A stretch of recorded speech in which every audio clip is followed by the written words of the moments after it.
Okay, so thank you everybody for coming.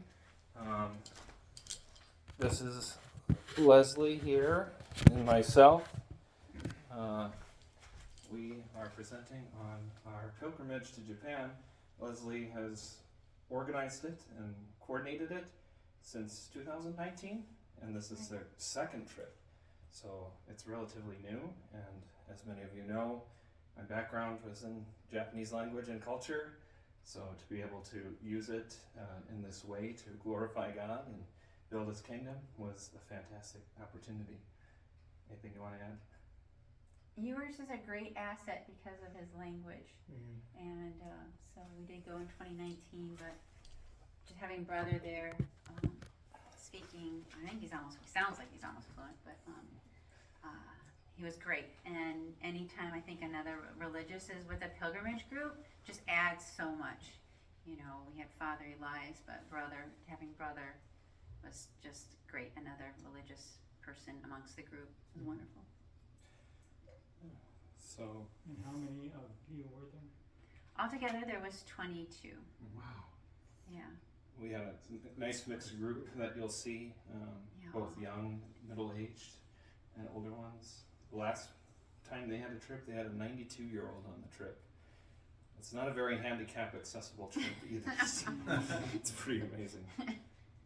But we're going to start by talking about the hotels we visited, and I guess I got a good laugh out of that picture there. We were stuck at the airport for a couple of days right off the bat. Our baggage landed in Chicago, and it didn't come with us. So, in addition, we were waiting for our chaplain, priest, Father Elias, to catch up with us because his flights got delayed twice.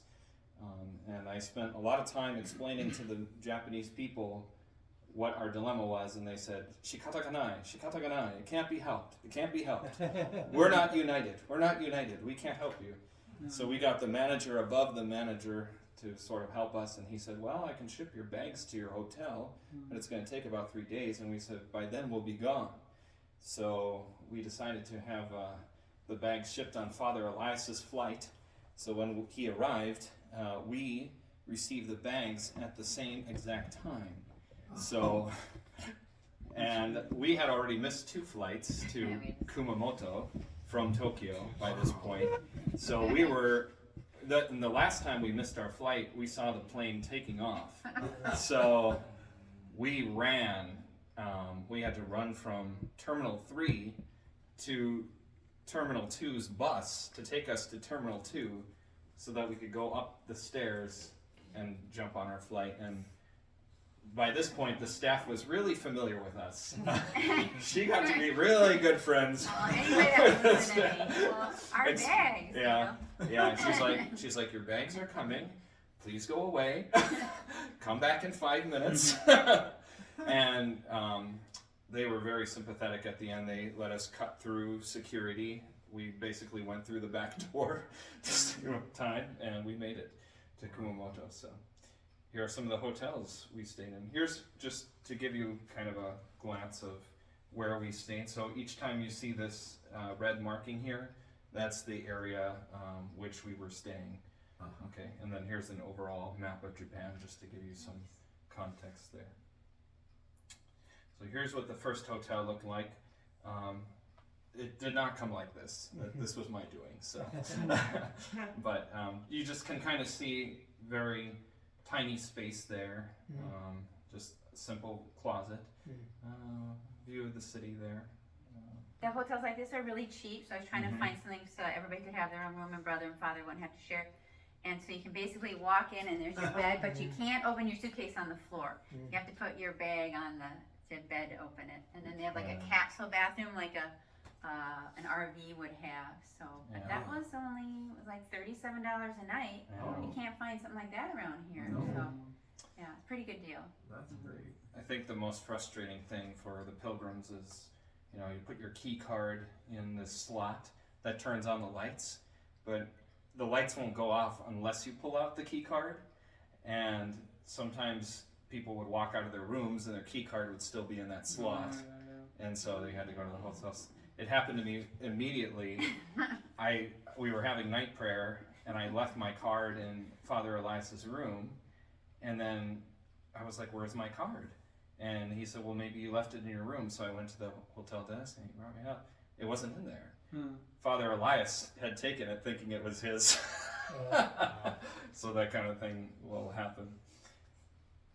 Here's a nice breakfast. This lady was very gracious to us. You can see kind of some of the things we were eating here. Some rice, some chicken, there's some green tea. You had a lot of that green tea, didn't you?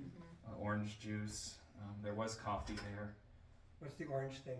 The orange juice, it's orange juice. I mean, it's a block. Oh, here, this is eggs. These are eggs. Eggs, kind of Yeah, like, cut into squares.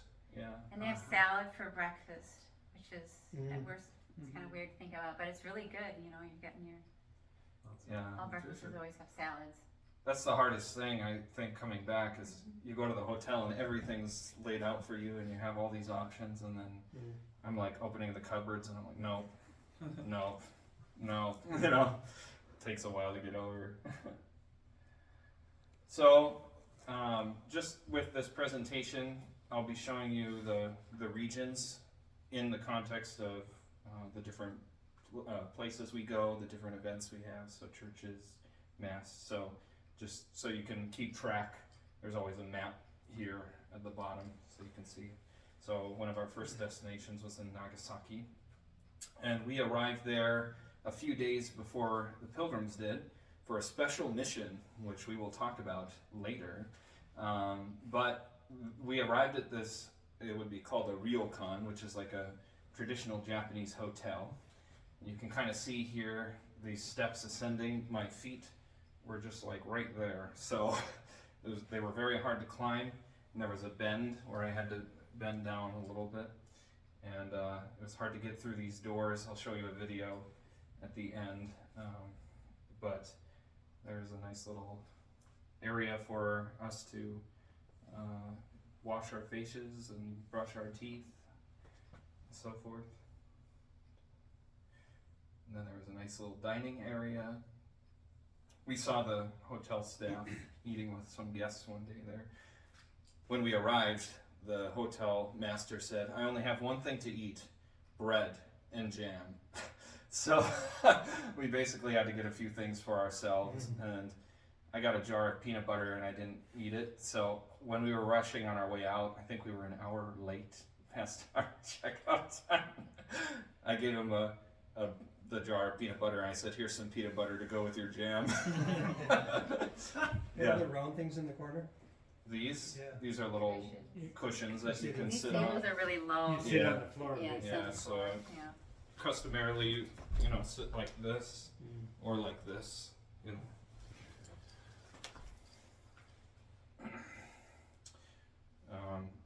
And then there was a bathroom, and Leslie used the bathroom, and she said, "Brother, come in here.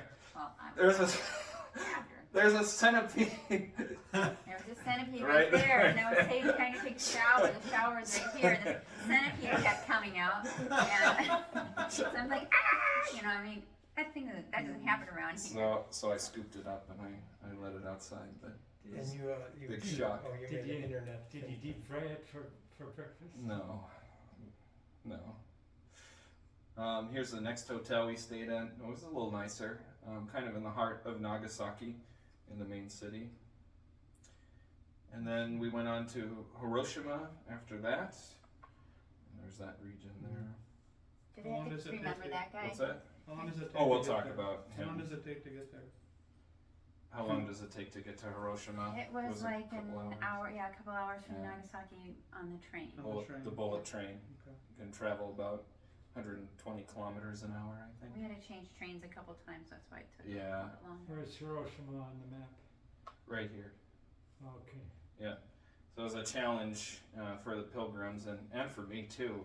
We had all these tickets you have to put into the machine, and then it's like, you put these 2 tickets in and keep those other 2 for later or something like that. So it's kind of a You have to big walk challenge. through these ticket machines, and then we had bags. Yeah. So it's really The- tricky. the gate- Clogging up the machines. the gates closed on us before we could even get our baggage through, and we had to talk to the station master to let us through. And is that a bell in the top left, What's that? top left corner? That is a bell. That is a bell Is it that bell? they ring for peace. And on August 6th, that's the day that the atomic bomb was dropped on Hiroshima. They'll have a gathering at the Peace Park. This bell is situated right beneath the memorial for Sadako. If you know the story, she folded 1,000 paper cranes. Well, she had leukemia, and the last one she folded was a golden crane. So you can ring that bell underneath Sadako's memorial there.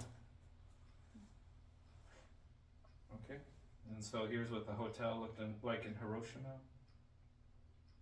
Oh, may I have pajamas at every hotel? Not that you guys would wear them, but for us, it was really fun. You always had different pajamas to wear, and I thought this was kind of Yes, articulate. yes, They how they arranged the coffee cups, and they had these espresso machines.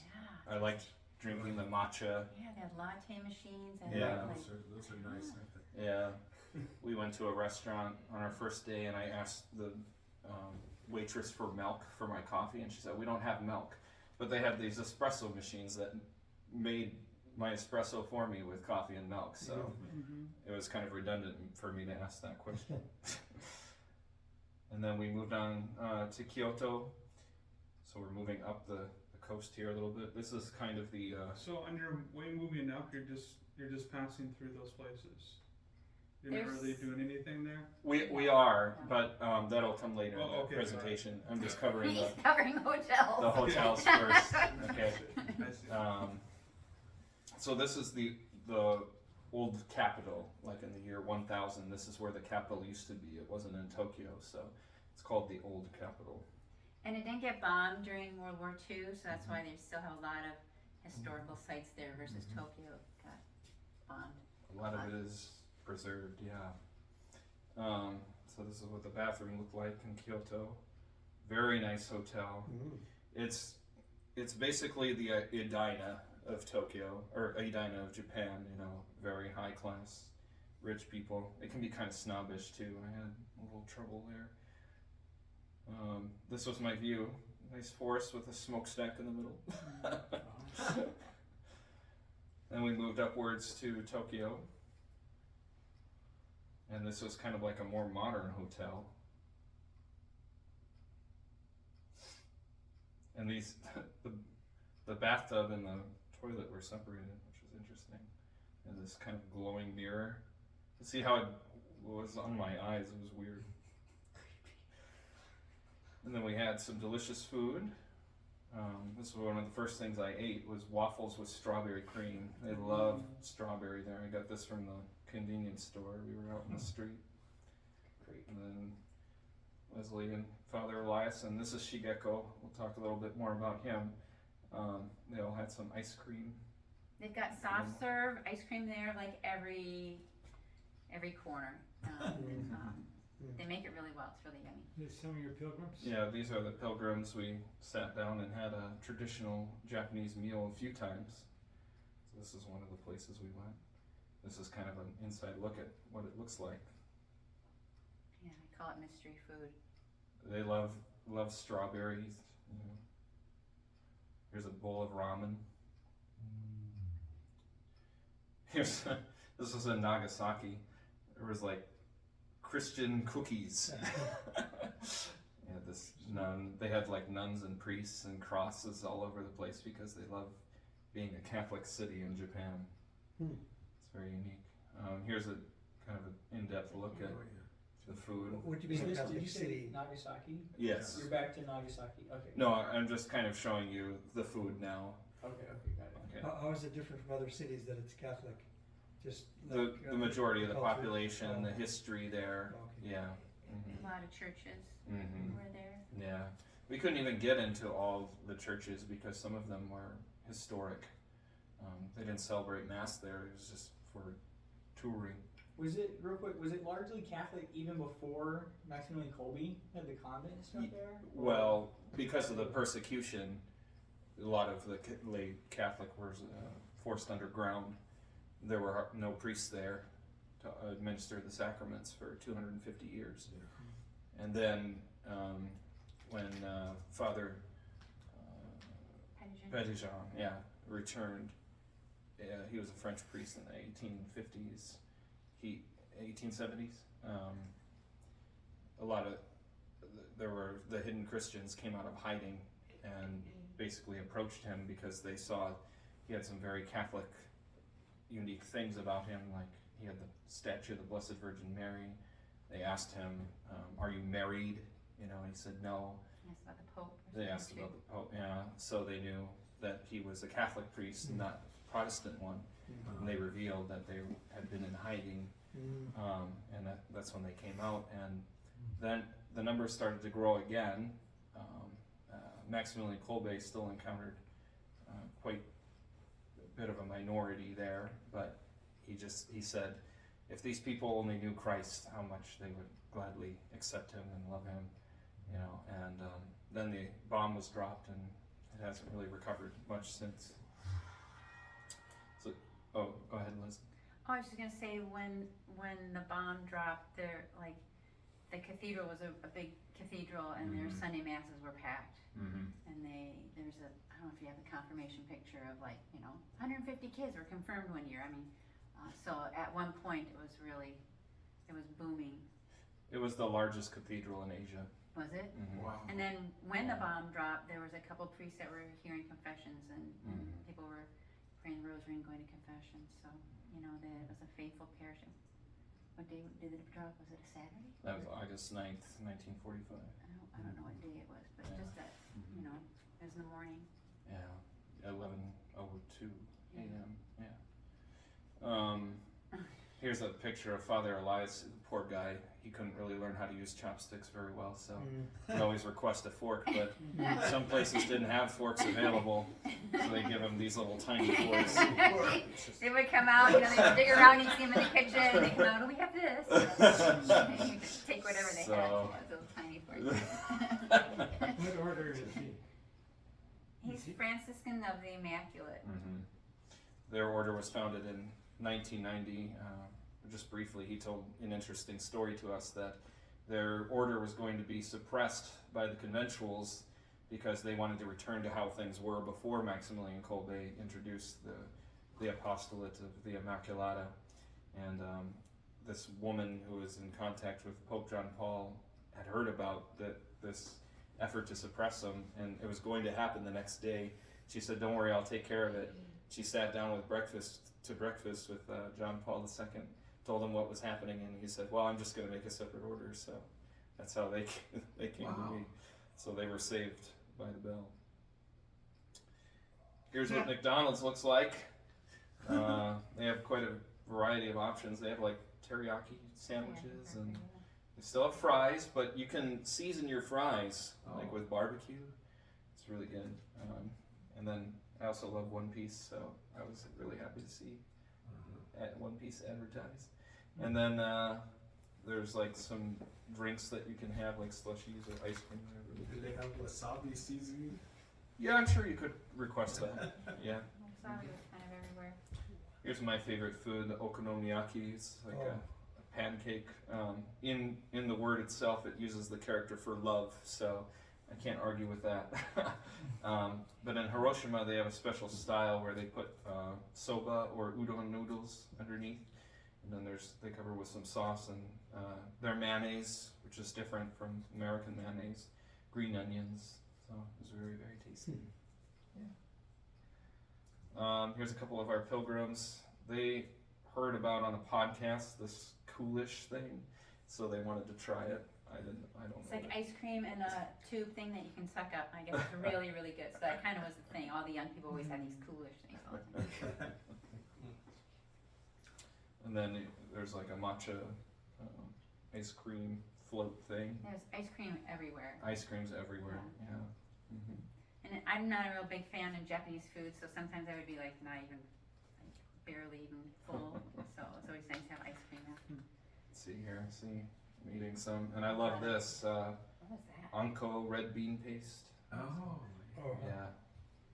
This was the day that we were waiting for you guys, and we just decided to go get a treat at the train station.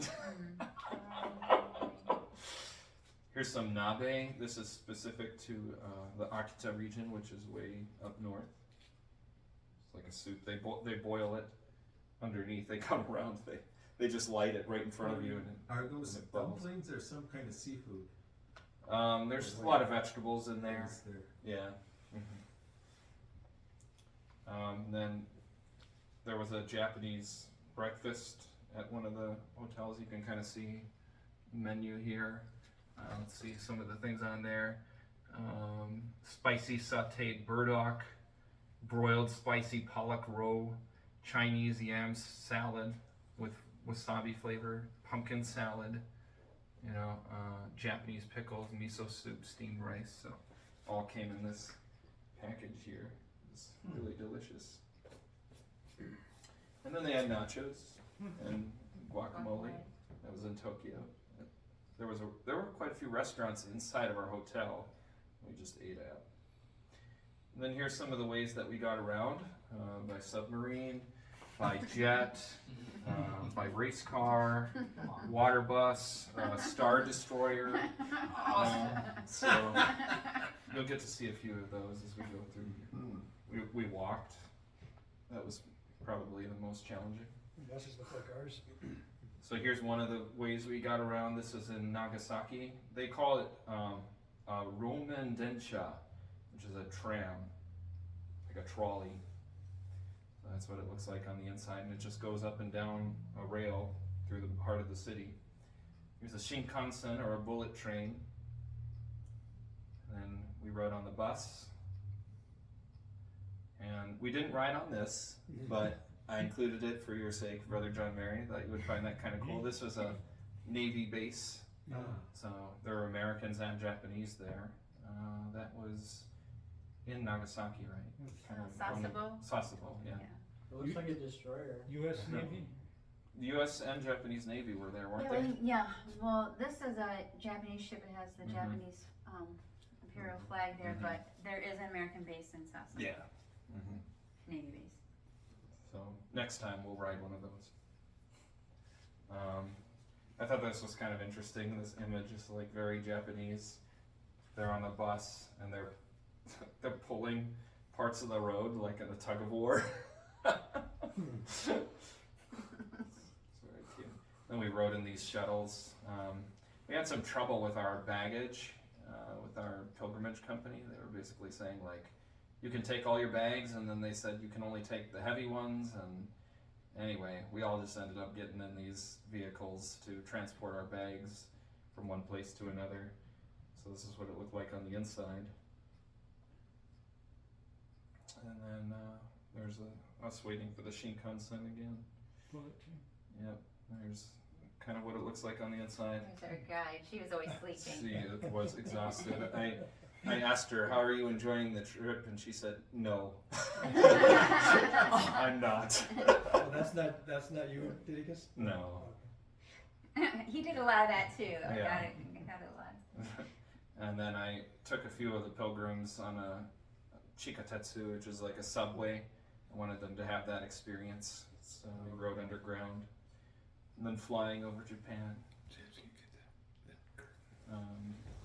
Had some in-flight movies. There was a Star Wars plane. Star Wars plane. Yeah. We could watch these maps of us flying over. So there's Winona and La Crosse, Rochester. Could see, flying over the Pacific Ocean there. So it was kind of fun to track the map, have it in the background. Here are some of the churches that we visited. First in Kumamoto, which was our first destination. This was Our Lady of Japan. It was a smaller church. The people were very gracious there. There were these couple ladies that ran the gift shop, which I'll show you later. But they were very helpful, and they wanted to take our pictures. They had not seen like religious like this, dressed like this before, so they were very excited. Day one, yeah. They were. It was really a good stop because they were really excited about our medals, and all of a sudden brother and father showing up, and these religious guys, and so they please take pictures, and they're really nice. nice people. There's a nice statue. You Oh. took that picture. And this statue of Our Lady used to face the church, and then there was earthquake in Kumamoto. I can't, maybe like 5 years ago. It was quite large, and after that happened, Our Lady turned toward the street. So they took it as she's not just a lady of the people that go to mass. She's a lady, Our Lady for everybody that walks by. Because this is a busy road that walks by here. So she didn't knock over. She just turned. Yeah, it's kind of neat. Yeah. Wow, I didn't know that. And then we went up to Nagasaki. Here's a picture of all the different churches they have in Nagasaki, just to give you an idea of just how Catholic it is. But again, not all of them you can go into to celebrate Mass and worship. A lot of them are just tourist sites or historic sites. For example, Ora Cathedral, you'll see that's a. Although we had Mass in the side chapel there, which was kind of, at Ora Cathedral, didn't we? In the side chapel? Oh, okay. It must be confusing with something else. Well, one of the first places we visited was the Honguchi Church. This one was established by Maximilian Kolbe and his brothers. This relates the famous story of when he was told to build the church on the other side of the mountain, but he said, no, Our Lady wants it here. And sure enough, when the bomb was dropped, this was protected by all those hills there. So it was divine providence. So you brought all the pilgrims with you to these churches? That was the, okay. So they're following you here. And then you're talking with them there about these places? Yes. Okay. Yeah. And this is quite a climb. There's like stone steps, and it's not handicap accessible at all. And Father Elias was relaying that how difficult it must have been for Maximilian Kolbe to climb it with half of a lung and tuberculosis, and yet he made this ascent almost every day when he was teaching at the seminary. So it's quite resilient. And then there's kind of a look at the church overlooking the country. So this church was built in the 50s or something like that. So the original friaries knocked down that St. Maximilian Kolbe built, and then they rebuilt this. The conventuals are still there? They must be. Yes. Yep, we'll get to see some of them. And then here's some images from the church. They had sort of an emphasis on the resurrected Christ, which I thought was beautiful. And there's some beautiful portraits that you can see in there. Maximilian Kolbe receiving the crowns and giving up his life. Here's his original room that you can go in, and I'm told that if you go to Poland, the room looks the exact same. So he really liked this style. This is in the middle of the Maximilian Kolbe Museum, attached to the friary. I remember that from that book. Yeah. So this is what it looked like when he was staying there. Although in the pictures you'll see. Yep. Desk and the chairs are like that, What was the climate like? Down here in Nagasaki it was A little very hot. warmer, Very yeah. hot.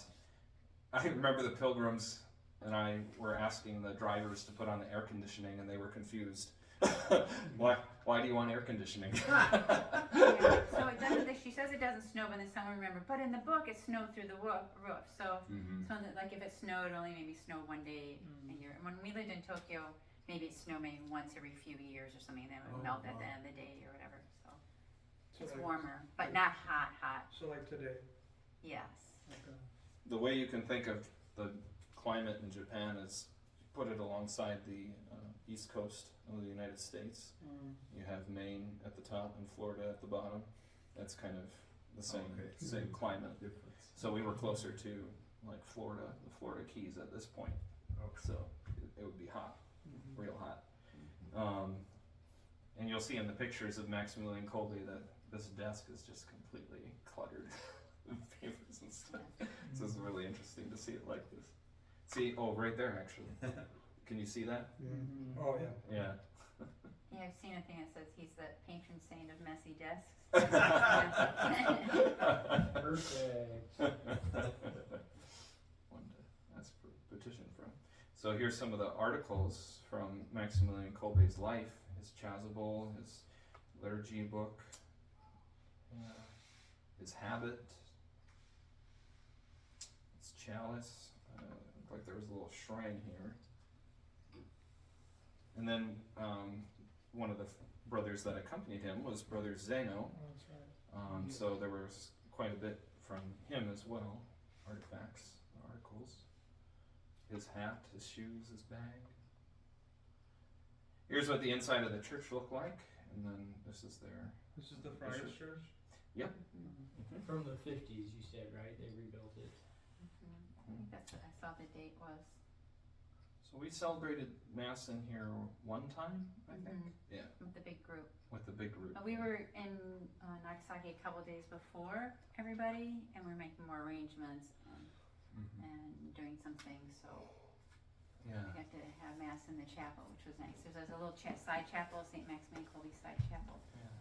There's some pictures of it here. I was overcome with emotion in front of this Blessed Mother statue, just saying a prayer for my own mother. She would have loved to have visited this, her Polish pride. And there's a relic of Maximilian Kolbe there.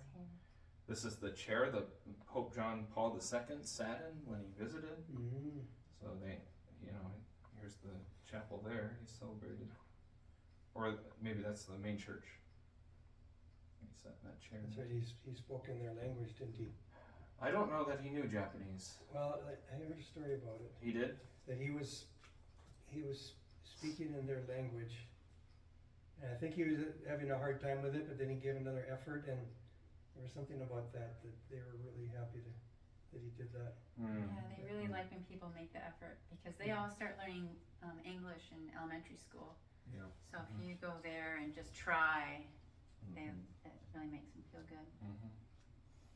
Here's a couple of statues of Maximilian Kolbe that are on the property. And this is it. Medals. Yep, Yeah, there's they're some just, medals.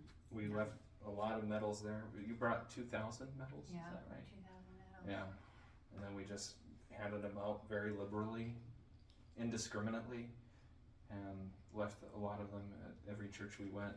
You can see they still have like COVID things going on. Yeah. Oh my gosh, don't sit here, every other place. There's a lot of that going on.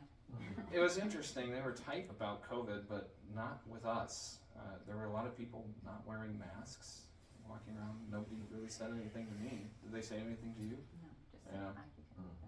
Oh, yeah, that's a different beast altogether. Here's inside of another church that we visited. Tabira Church. Tabira Church, yeah. Oh wait, no, is this coming? I don't know. It's a beautiful aisle. Yeah, yeah.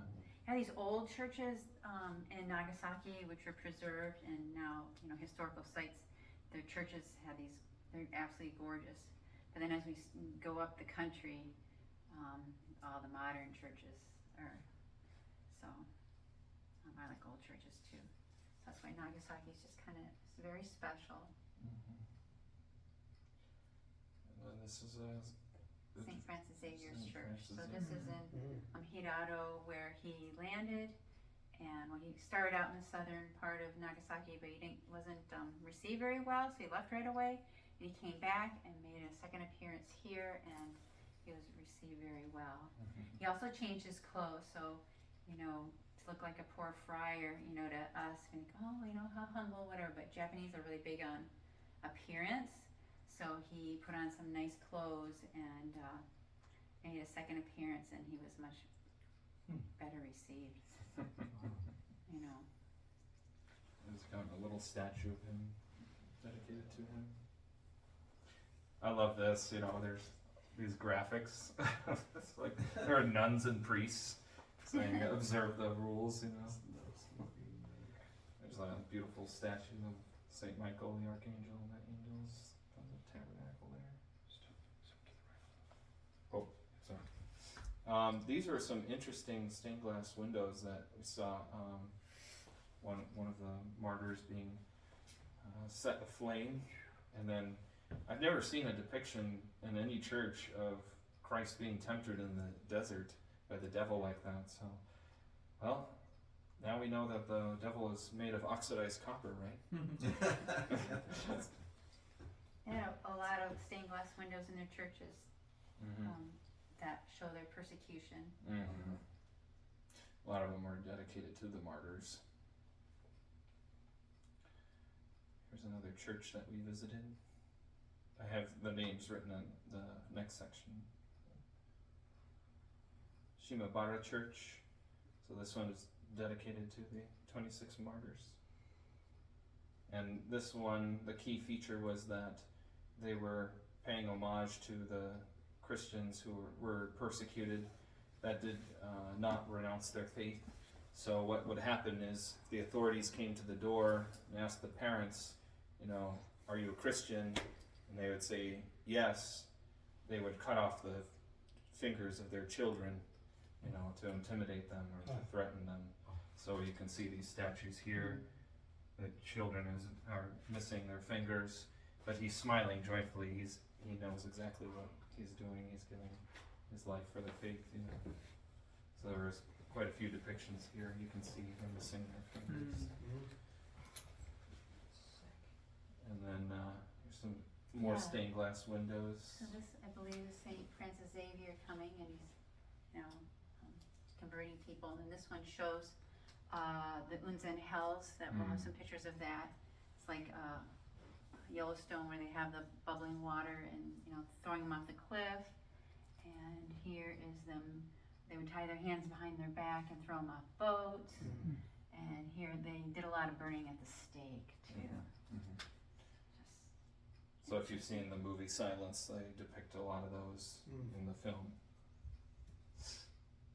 And then there's Tabira Church. I really like the design or the exterior of this one.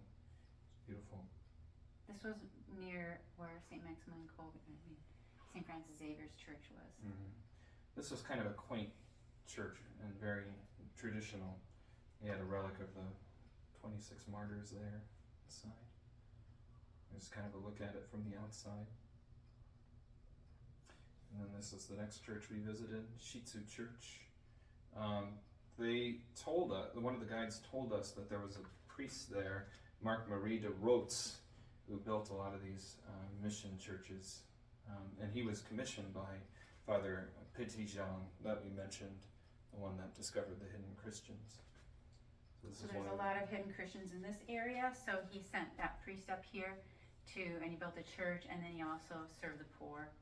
So, yeah, that's how he got a lot of his following, because he took care of the people. Yeah. So another traditional church here, beautiful statues, Sacred Heart, the Blessed Mother, Saint Michael. I think there was a depiction of the Shroud of Turin in there too, which is really interesting. They had the devotion to that. And then, of course, the Urakami Cathedral, which was the site, the epicenter of the atomic bomb. This church has been rebuilt, and you can see here a lot of the damage that's been sustained from the bomb. This is what it looked like when the bomb destroyed it.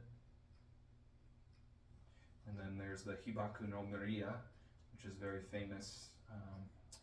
I was very shocked the first time I saw this.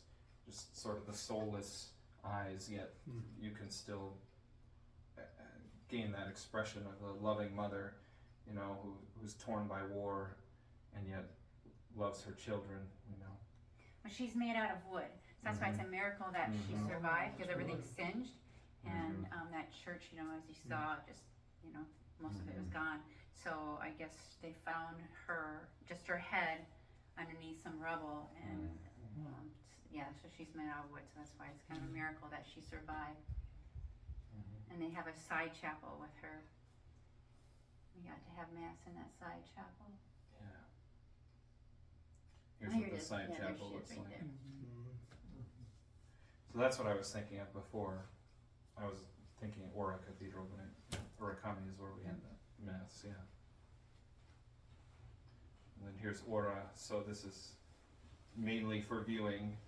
I don't think they celebrate Mass inside there anymore. They took the Blessed Sacrament Yeah. out, so there's no Yeah. sanctuary, like, cause Yeah. there's a lot of people that are on tour, just, you know, on secular tours. Mm-hmm. But this was the church that where the French priest, he built the church after the borders opened again, after the persecution, and nobody ever went to the dedication, nobody came to anything, so he was in this empty church every day. And then one day, he was just in there praying, and noontime, and these peasant people came in, and my brother said they asked to see a statue of Our Lady, and asked about the Pope, and if he was married, and then after he answered all their questions, and they said, well, we are of like mind, and then he couldn't believe it. Then he found out that Christianity had survived. You know, yeah, couldn't believe it. Up until that point, the only sacrament they had was baptism, and they had the statue of Our Lady, Maria Canon, as a form of devotion or veneration. And that's what helped keep their faith keep going all those centuries. And there's a museum attached next door to that we walked through. And that museum it's attached is where St. Maximilian Kolbe taught. It was a seminary. So, yeah. There's a picture of me outside of the Oro Cathedral. Nice Lego model. Is at the train station. Brother's still a kid at heart, as you could, you know. So here's the priest, and this tells a story of the peasants that came into the church and asked the questions, and so it's just a beautiful original statue of Our Lady there. Yeah, and there she is right there. She's still in the church. That original statue that they asked to see. Now this statue, this is the one that Maximilian Kolbe saw and inspired him to start his yes. mission there. Well, I don't know about that, but I know this is from France. France gave this to. It's from France. Okay, So that's Our Lady of Japan. She's called. It's got some Latin on the back. And then on to Hiroshima. We visited the Church of the Assumption of the Blessed Virgin Mary. Now you can see this is kind of a more modern church. So now this churches get really ugly. They still have some nice design here, like with the Blessed Sacrament there. But it's very industrial. You want to tell the story of this? This is amazing. Yeah, so this was over on the right, statue of Our Lady of Fatima, and I don't think Father Eli saw the statue, and his homily was all about what happened. Do you know about the miracle about the Jesuits in Hiroshima? How they didn't. So the bomb dropped within 1 millim, whatever, one. It was right there. Yeah. I mean. And I think there's a next picture of it.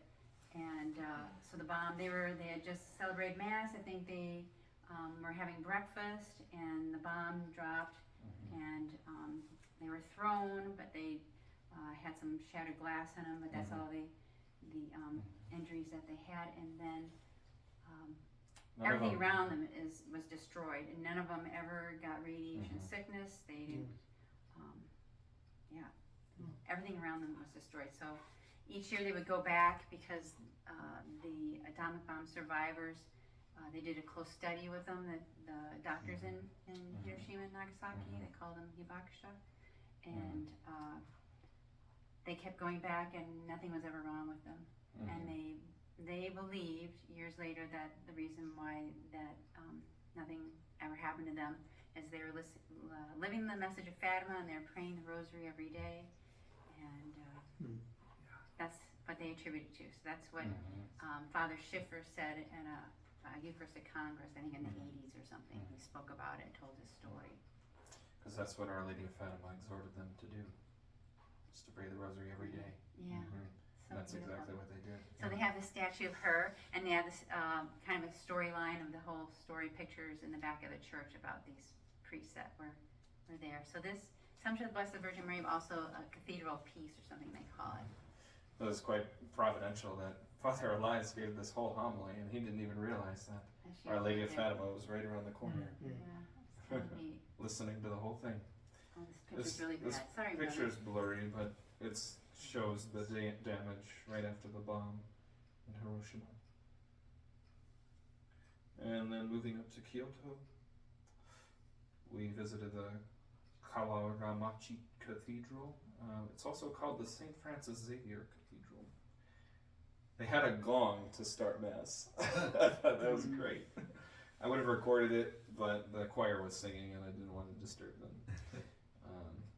The lady there was very kind, but she was very apologetic because the mic system was going wonky and making everyone's ears screech. And I think Father Elias stood up in the Mass and he said, "Well, I didn't hear a single word that Brother read during the readings." Do you want to talk about this? So there's a chapel underneath the main church with the statue of Our Lady, and forgive me for not remembering the years, but the people in Europe had heard about the great persecution that was going on with the Catholics in Japan, and there was this prayer group, and they would pray whenever they got together and pray for the persecuted Christians, and then one of them said, we should make a statue of Our Lady and bring it over there. So they did, and they had whoever Pope was at that time, he blessed them, and I don't know how they got these statues over there, but one of these statues went over there, and then when they got to, they landed in Kyoto, and they had a boy carry the statue, it's about this big, up a mountain, and instructed him to bury it facing the city, and he did, and anyhow, so they attribute the opening of the borders to Our Lady, all the prayers said to Our Lady in this prayer group that was in Europe praying. So, she's called Our Lady of Miyako because Miyako was the name of Kyoto at the time. Was this one of the statues that was found underground? Well, it was buried.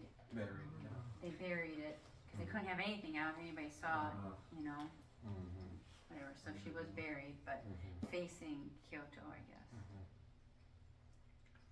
And then there was a ceremony here for our pilgrims where they received the brown scapular and they were initiated into it. I don't have any pictures of that, but